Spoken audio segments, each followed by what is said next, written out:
CJ Roy എന്ന പ്രമുഖ വ്യവസായിയുടെ മരണം നമ്മളെല്ലാവരെയും ഏറെ വിഷമിപ്പിച്ചിട്ടുണ്ടല്ലേ.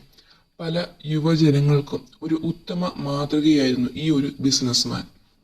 എന്നാൽ ജാതക പ്രകാരം നോക്കുമ്പോൾ ചില ദോഷ സമയങ്ങൾ അദ്ദേഹത്തിനുണ്ടായിരുന്നു. അദ്ദേഹത്തിന്റെ ജനന തീയതി പരിശോധിച്ചാൽ 1969 ഫെബ്രുവരി 12 രാവിലെയായിരുന്നു ജനനം. ഈ ഒരു ജാതക പ്രകാരം മൂലമാണ് അദ്ദേഹത്തിന്റെ നാള് വരുന്നത്.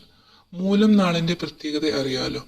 ഒന്നുമില്ലെങ്കിലും, അതായത് ഒരു പാരമ്പര്യ സ്വത്ത് ഇല്ലെങ്കിൽ പോലും അവർക്ക് സീറോയിൽ നിന്നും അതിസമ്പത്തുള്ള ഒരാളായി തീരാനുള്ള കഴിവുണ്ട്. മൂലം നാളുകാരുടെ ഏറ്റവും വലിയൊരു പ്രത്യേകതയാണത്. അല്ലെങ്കിൽ ആ ഒരു കഴിവ് അദ്ദേഹത്തിനും ഉണ്ടായിരുന്നു. അപ്പോൾ ഇദ്ദേഹത്തിന്റെ രാഹുർ ദശ ആരംഭിച്ചത് 2022 സെപ്റ്റംബറിലായിരുന്നു.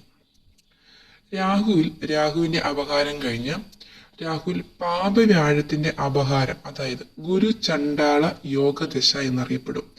ഇത് തുടങ്ങി ഒരു മാസത്തിനുള്ളിലായിരുന്നു മരണം. ഇദ്ദേഹത്തിന്റെ മരണത്തിനോട് ചേർന്ന പല അപവാദങ്ങളും നമ്മൾ കേൾക്കുന്നുണ്ട്. ക്രിസ്റ്റൽ ഗ്രൂപ്പിനെ ചതിച്ചു എന്നുള്ള രീതിയിൽ അല്ലേ. അപ്പോൾ ഈ ഗുരുചണ്ടാള യോഗത്ത് ഇങ്ങനെ എന്തെങ്കിലും പാപങ്ങൾ ഉണ്ടെങ്കിൽ കൂടി പെട്ടെന്ന് മരിക്കാനുള്ള ഒരു ടെൻഡൻസി ഉണ്ടാകുന്നതാണ്.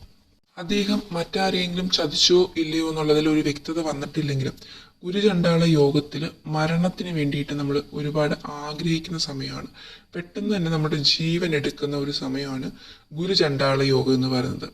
പാപഗ്രഹമായ ഗുരുവും തന്റെ പ്രധാന മൂന്ന് ശത്രുഗ്രഹങ്ങളും, അതായത് ശുക്രൻ, ശനി, രാഹു കന്നിയിലും മീനത്തിലും നിന്ന് പരസ്പരം ദൃഷ്ടി ചെയ്യുന്ന ജാതകമാണിത്. ഉച്ചനായ ശുക്രൻ ശനിയുടെയും രാഹുവിന്റെയും കൂടെയാണ്. ഇങ്ങനെയുള്ള സമയത്തെല്ലാം തന്നെ ദോഷങ്ങൾ കൂടുതലായിരിക്കും. മൂലംകാര് സീറോയിൽ നിന്നും അതിസമ്പന്നരാകുന്നവരാണെങ്കിലും അവർക്കത് പൂർണ്ണമായിട്ടും അനുഭവിക്കാനുള്ള യോഗം ഉണ്ടാവാറില്ല.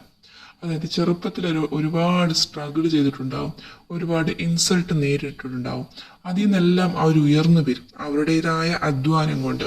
ആ ഒരു അധ്വാനത്തിന്റെ ഫലമായിട്ട് അവർ ഒരുപാട് സമ്പത്ത് ഉണ്ടാക്കുമെങ്കിലും അത് അനുഭവിക്കാനുള്ള യോഗം അവർക്കുണ്ടാവാറില്ല.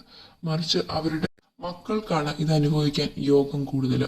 മൂലം നക്ഷത്രമായിട്ട് വരുന്നത് സ്ത്രീകൾക്കും പുരുഷന്മാർക്കും സാധാരണമാണെങ്കിലും ഏറ്റവും കൂടുതൽ ഗുണങ്ങൾ ചെയ്യുന്നത് പുരുഷന്മാരിലാണ്.